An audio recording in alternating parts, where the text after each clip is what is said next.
안녕하세요. 이정훈입니다. 오늘은 탈핵 선언 토 탈핵 경문 제2편 해보도록 하겠습니다. 제가 정한 제목은 박정희의 꿈 중수로입니다. 월성 1호기 조기 폐쇄를 결정한 것에 대한 안보상의 문제점을 한번 짚어보겠습니다. 우선 최근에 나온 보도를 좀 정리를 해드릴게요. 지난 편에서 이게 게이트 사건이 아니냐 이런 의견을 냈는데 이걸 다시 한번 좀 정리를 해드리겠습니다. 지금 현재 한수원 사장은 정재훈 씨입니다.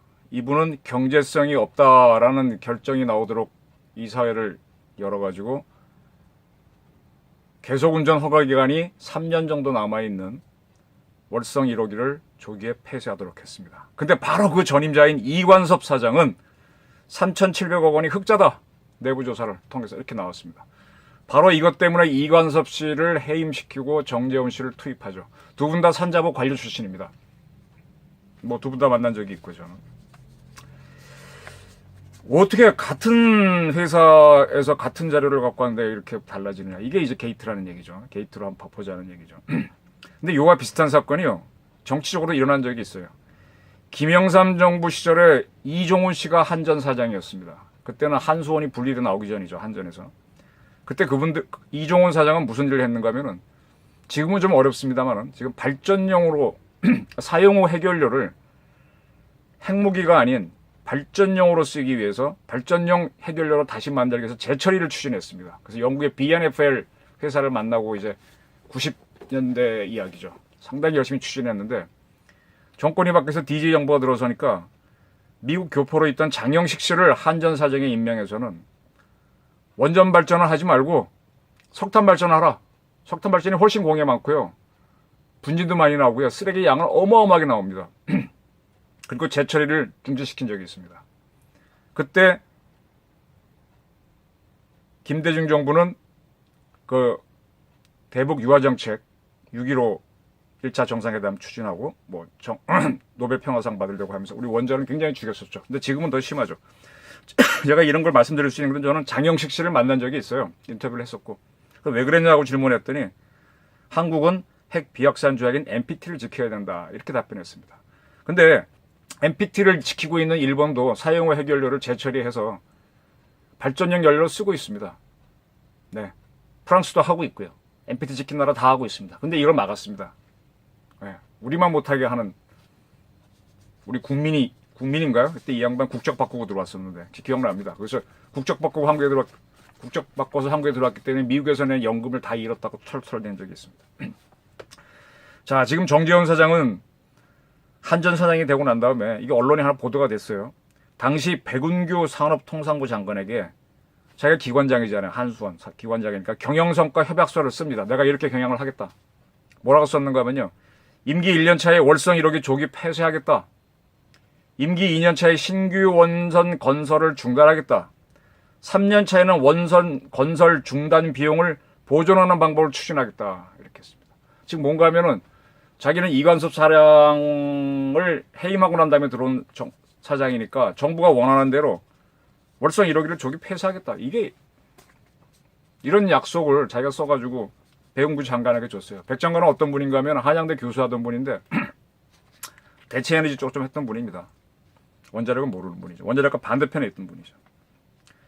그 협약서에서 정재훈 사장은 뭐라고 썼는가 하면 그렇게 자기가 해야 되는 이유를 안전하고 깨끗한 에너지로의 전환을 위해 수립된 정부의 에너지 전환 로드맵을 적극 이행하기 위해서다.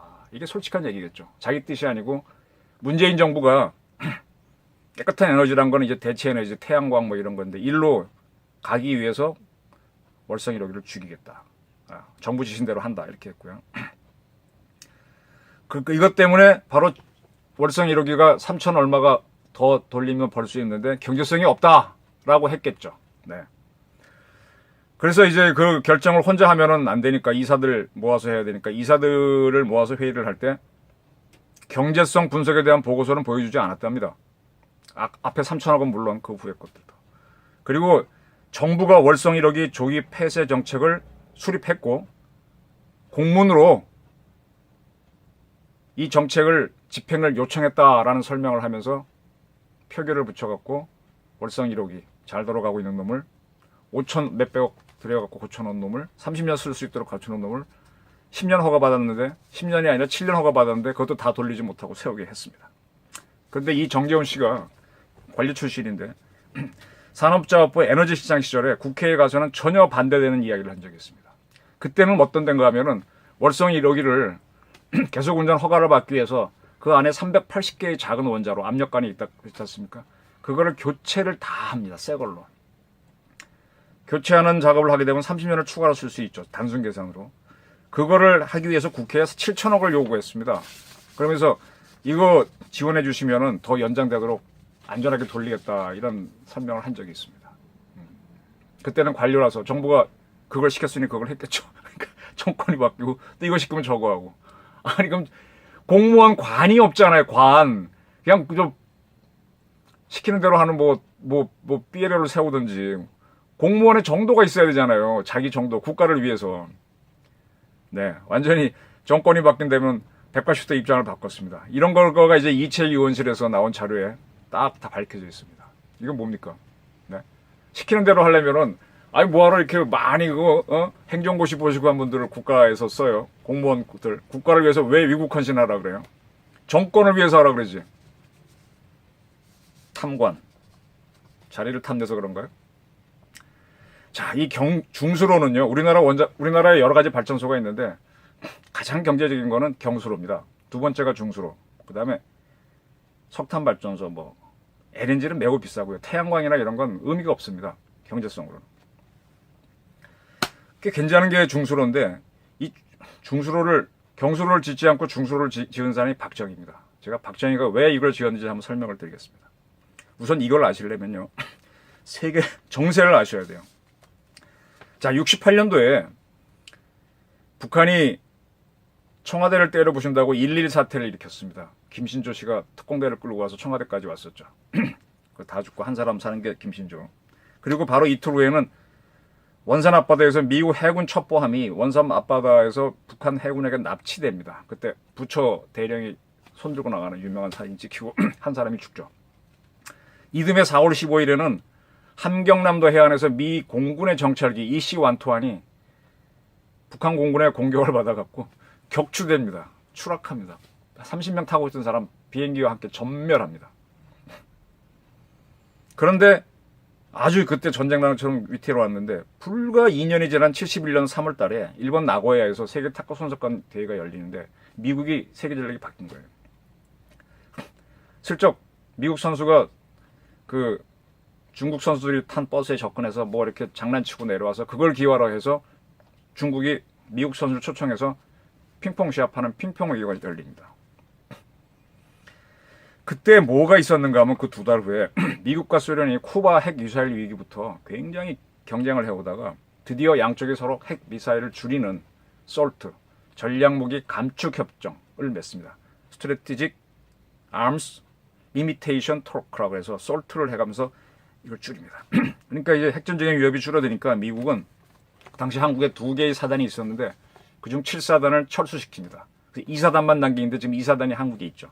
근데 지금 2사단은 3개 연대, 미국은 여단이라는데 여단으로 구성된 게 아니라 1개 여단으로 되어 있습니다. 굉장히 작아진 사단이죠. 그리고 그해 7월에 미소 간의 합의가 있었으니까 미국이 키신저를 중국에 보내서 중국하고 관계를 틉니다.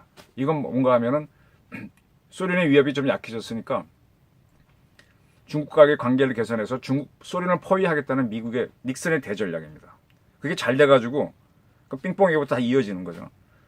이듬해 2월 21일 72년도 그때 닉슨이 최초로 중국을 방문해서 세계를 깜짝 놀라게 합니다. 미국은 소련하고 솔트 회담으로 관계를 좋게 하고 또 저것도 같이 합니다. 중국하고 관계도 개선합니다. 그리고 72년도 5월 달에 미국과 소련이 지금 MD의 선조가 되죠. 그런 걸 서로 만들지 말자는 ABM 조약을 맺습니다. ABM, Anti-Ballistic Missile 트리트먼트인가요? 그래서 미소 관계도 좋아집니다. 여기서 세계가 이제 뭐 전쟁이 없겠다고 대땅뜨가 열리는데 이때 북한이 오히려 도발을 강화합니다. 그래서 박정희가 재빨리 눈치를 채고 박정희가 머리 좋아요. 이런 평화 국면인데 이거 평화 국면 하면 오히려 위기가 오는데 해갖고 그때 72년도에 민방위 지도를 도입하고요. 또 북한이 우리를 어떻게 하지 못하도록 하기 위해서 7.4 공동성명 이우락 씨를 보내서 북한에서 이제 서로 뭐 잘 지내보자 하는 그런 하고, 그리고 나서 내부적으로는 권력을 다지고 안정 유관을 추진하는 10월 유신을 추진합니다. 자, 미국은 반대로 세계적으로 이제 냉전이 많이 줄어들었으니까 73년도에 월남전하고 있었잖아요. 월맹하고 파리에서 휴전협정을 맺고 미군을 월남에서 빼냅니다. 그런데 그 바로 이듬해 74년도에 우리나라에서는 저 판문점 부근에 있는 북한 1호 땅굴을 그때 전두환 씨가 사단장인 부대에서 발견해내죠. 네, 북한이 땅굴 파고 있었구나. 미소간에는 평화로 가는데 한반도에는 긴장이 올라가는 거죠. 그리고 이듬해 베트남은 등 인도 차이나 반도가 전부 다 공산화됩니다. 미군이 빠져나가니까 공산주의 국가가 돼버립니다. 그리고 76년도에 유명한 사건이 일어나는데 8월 18일 날 판문점에서 미군 장교들이 밀나무 자를 내다가 거기서는 이제 무기를 휴대하는 제한됐으니까 그 도끼를 뺏겨갖고 거꾸로 북한 사람들한테 찍혀 죽는 도끼 마능 사건이 일어나죠. 다시 긴장이 올라갑니다. 세계적으로 미중 관계는 좋아서 평화가 오는데 한반도만은 올라갑니다. 북한이 이게 전략적인 거죠.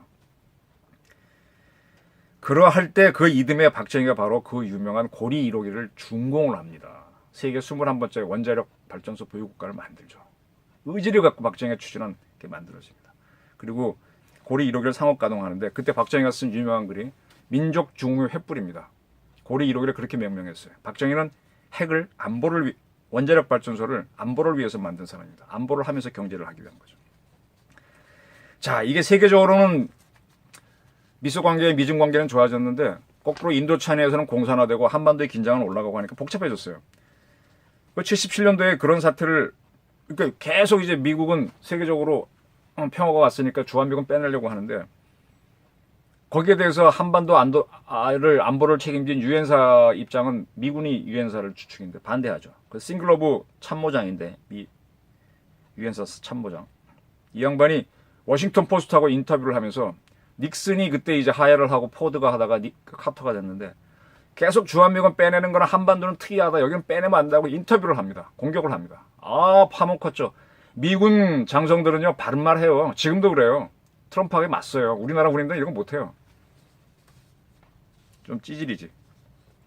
에도 불구하고 그해 9월 달에 주한미군 500명을 빼냅니다. 네. 그러니까 그때 박정희하고 싱글러버 같은 미군 사람들이 그리고 유엔사를 해체해야 된다는 여론이 막 일어나요. 미국에서도 일어나고.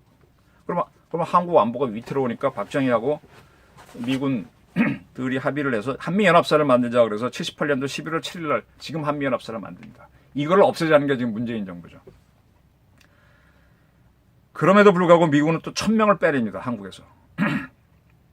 이런 사고가 있었는데 그리고 이듬해 79년도에 미국에서 3마일 원전 용융 사고가 납니다. 3마일이 뭐 3마일이면 3마일. 섬인데 길이가 3마일이에요. 3마일 아일랜드. 섬에 원전을 지었는데 2호기에서 원자로가 녹는 사고가 일어나죠. 네. 이러한 시기에 박정희는 월성 원전을 중수로를 짓습니다. 그리고 핵무기를 만들려는 노력을 합니다. 고리 1호기 막 짓는 와중에 막 재처리 기술을 도입하려고 애씁니다. 그거는 제가 다음에 한번 말씀드리겠습니다. 박정희가 핵 위기는 먼저 했어요. 남핵, 지금 북핵 위기지만 그때 남핵 위기죠. 그리고 79년도에 10월 26일 박정희가 김재규 총 맞고 죽습니다. 그렇게 하면서 이제 박정희는 끝나는데요. 이 중수를 좀 말씀드릴게요. 2차 대전 때 미국이 핵무기를 만든 건 다 아시잖아요. 근데 같은 연합국인 영국은 자기네가 이제 전쟁을 치르고 있으니까 연구하기 마땅치가 않아서 자기네는 식민지라고 봐도 좋습니다. 캐나다에다가 핵을 좀 개발하게 합니다. 초크리버 연구소에서 하죠. 초크리버. 초크란 걸 이렇게 꽉 조이는 거고 리버는 강인데 뭐 병목같이 흐르는 그런 뭐 강인 모양이죠.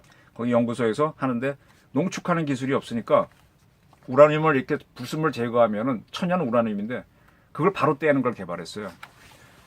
그 천연 우라늄을 떼게 되는데 그걸 만들기 위해서 만든 연구용 원자로가 NRX입니다. 그리고 전쟁이 끝난 다음에 영국은 어려운 영연방 국가들을 지원하기 위해서 콜롬보 계획을 수립해서 추진합니다. 그때 미국은 마샬 플랜을 했었죠. 비슷하게 추진합니다. 그래서 이제 거기에 캐나다도 참여하고 그러는데 캐나다가 그때 같은 영연방 국가였던 인도에다가 자기네 NRX를 토대로 한 중수로를 수출합니다. 그게 사이루스라고 하는 겁니다. 사이루스는 CIRUS인데 캐나다 인디아 리액터는 원자로죠. 마지막에는 US, 미국입니다. 중수로에는 중수라고 하는 특수한 물을 집어넣는데 물은 미국이 주기로 한 거예요. 56년도에 지원합니다. 근데 바로 이 중수로에서 타고 나온 사용 해결료를 재처리하면 핵무기 만들기 좋아요. 그래서 요거를 우리도 알았길래 또 캐나다가 또 그걸 장사를 했어요. 프로모션을 해서 우리도 관심이 있었습니다. 박정희 때 얘기죠. 자, 잠깐 여기서 멈추고 북한 얘기를 좀 해드리겠습니다. 북한의 핵 개발은 어떻게 되는가 하면요. 소련이 51년도에 먼저 그때 이제 수속 포트까지 다 만들어 놓고 오브닌스크라는 데에 원전을 짓습니다. 세계 최초의 상업용 원전이죠. 그리고 그걸 딱 알고 나서 미국도 우리도 원전 수출하겠다 하는 거를 아이젠하워가 유엔에 가가지고 아톰스 포 피스라고 해서 선언을 합니다. 그리고 54년도에 오브닌스크 원전을 소련이 완성하는데 그때 준공식에 김일성이 들어갑니다. 가갖고 거기다 사인을 하고 뭐 방명록에 남깁니다. 화면에 보시는 대로. 굉장히 관심이 많았죠. 그리고 59년도에 소련이 북한하고 원자력 협정을 맺어가지고 62년도에 영변에다가 IRT 2000 원자로를 제공해서 짓습니다. 바로 거기서 나온 해결료를 재처리해서 북한이 지금 핵무기를 만든 거고요. 그거는 지금 상당히 오래돼서 폐쇄되어 있습니다. 그 IRT 2000 원자로를 미국과 한국 돈으로 폐쇄해라. 우리 핵 포기하겠다라고 제시했던 게 지난 2019년 2월 하노이 회담입니다. 미국이 그거 말고 딴 거 이렇게 해서 하노이 노딜이 되는 거예요. 북한은 여기 한 80년대에 이 원자로를 더 이상 못 돌린 것 같은데 그 다음에 5만 킬로와트급 원자로를 지어갖고 스스로 지어갖고 지금 거기서 나오는 걸 핵연료를 재처리해서 핵무기를 만들었습니다. 그렇습니다. 다시 중수로 얘기인데요. 중수로에서 나오는 사용 핵연료는요, 반쯤 태우고 나온 다음에 재처리하면 아주 플루토늄만 잘 나옵니다. 근데 중수로에는 380개의 압력관이 있고 거기서 12개의 핵연료 다발이 들어가 있거든요. 12개를 또 한꺼번에 바꾸는 게 아니라 몇 개씩 이렇게 다 1년씩 태우면 교체를 해요. 그러니까 몇 개의 원자로를 여기서 하루에 조금 핵연료를 뽑아낼 수 있죠. 그걸 쓱 빼돌리기도 쉽죠. 빼돌려갖고 재처리하면 되는 거잖아요. 그래서 IAEA는 굉장히 감시를 합니다. 카메라도 많고 화면에 보시는 것처럼. 그래서 경수령 핵연료는 플루토늄이 적은데 중수로는 많습니다. 이거를 당시 한국과학기술원에 있던 현경호 박사가 박정희에게 이걸 도입하자. 경수론만 도입해서 하나의 원자로만 갖고 가면 한 나라의 예속이 되니까 골고루 하자 해서 제의해서 박정희가 감을 잡습니다. 그때 마침 현 박사는 캐나다가 퀘벡에다가 젠틀리 2호기를 짓고 있었는데 그걸 참고하면 우리한테 도움이 된다 해서 그게 이제 월성 1호기가 시작이 되는 겁니다. 그런데 이런 노력을 할 때쯤에 70년에 유엔 안보리에 핵을 갖고 있는 5나라가 자기네만 핵을 갖는다라는 NPT 핵 환상 금지 조약을 만들어 버려요. 네. 근데 그거와 관계없이 이스라엘이 먼저 핵무장을 해버리죠. 비밀리에. 73년도에 이집트하고 시리아가 갑자기 이스라엘을 공격합니다. 이스라엘이 굉장히 코너에 몰렸다가 살아났는데 그게 유대교에서의 부활절인가? 그게 욤키푸르라고 그래요. 그 사람들은. 욤키푸르 전쟁이라고 하는데 굉장히 애를 먹었어요. 이스라엘이 코너에 몰렸는데 그때 이스라엘이 핵무기를 사용하는 것까지 검토했다가 안 하죠. 네. 그리고 지나갑니다. 그리고 나서 이제 그 전쟁 끝난 다음에 미국을 이스라엘을 지원하는 나라들을 골탕 먹이기 위해서 핵 오일 쇼크를 만듭니다. 아랍 국가들이. 그러한 해인 바로 그해 5월 18일 날 5.18입니다. 5.18. 우리는 광주인데 여기는 인도가 사이루스 원전에서 나오는 사용의 해결료를 재처리한 거 가지고 운하를 파기 위한 실험이다. 그래서 꽝 터뜨립니다. 지금까지도 그게 핵 실험이라고 얘기 안 합니다. 그때 세계가 이스라엘은 핵 실험을 안 하고 핵 보유를 했는데 얘네는 핵 실험을 하고 보유를 했어요. 그러니까 미국이 이 중수로를 도입하는 나라에서 불을 켜고 막입니다. 그때 막 도전하는 나라가 우리하고 대만이었어요. 대만은요 캐나다에서 NRX 원자로 도입해서 막 연구까지 했어요. 근데 그때 미국하고 중국이 사이가 좋았거든요. 그러니까 대만이 그러면 중국이 미국하고 관계를 안 좋게 하니까 미국이 중국에 대만에 압력을 넣어서 NRX 원자로를 철거하게 만들고 대만은 중수로 도입을 포기합니다. 그때 장개석이 이끌 때인데 결국 지금도 없습니다. 근데 박정희는요 고집스럽게 75년도 1월 달에 캐나다하고 도입 계약을 맺어버립니다. 뭐 미국이 펄펄 뛰죠. 그때 박정희가 NPT 가입 안 했어요. 근데 결국은 박정희도 물러서 갖고 4월 달에 NPT에 가입합니다. 그리고 우리 가입했으니 이걸 만든다 하고 그걸 끝까지 지워버립니다. 그래서 지금 우리가 월성 원전을 갖고 됐고요. 그게 지금 세운 게 문재인 정부입니다. 우리 그걸 4기를 갖고 있습니다. 이 중수로 가진 나라는 캐나다, 한국, 아르헨티나밖에 없고요. 인도가 사이루스를 토대로 자기네 국산화된 게 있습니다. 네. 이게 무슨 얘기인가 하면은 지금 우리가 지금 그걸 30년 이상 4기를 뭐 나중에 건 20년밖에 안 돌렸겠지만 사용 혜율을 많이 갖고 있거든요. 네? 전기 생산하면서. 근데 대한민국이 극도의 경제 안보 위기에 처하면 어떡합니까? 재처리해야 되죠. 네. 그러면 중수를 갖고 있는 게 낫죠. 경제 논리도 그렇지만 안보 논리도. 이거를 세운 겁니다. 이거를 30년 더 돌릴 수 있도록 고쳐놨는데 10년 허가도 못 받고 7년 받은 건데 그걸 4년만 받고 4년 만에 세워버린 게 이 정부예요. 북한 핵에 대해서는 가만두고 북한 핵은 이고 살면서 왜 경제와 안보를 동시에 흔드냐 이겁니다. 이거 게이트 아닌가요? 박정희는 핵을 개발하려고 뜻이 있었죠. 그런 박정희는 부정하면서 진짜 핵을 만들어 보유하고 있는 겁을 주고 있는 북한에 대해서는 왜 말을 못하는 게 이 정부입니까? 네? 거기에 협조하는 사람은 왜 정재원 사장이고 백운규 장관입니까? 이거를 캐야 됩니다. 이게 문제입니다. 감사합니다.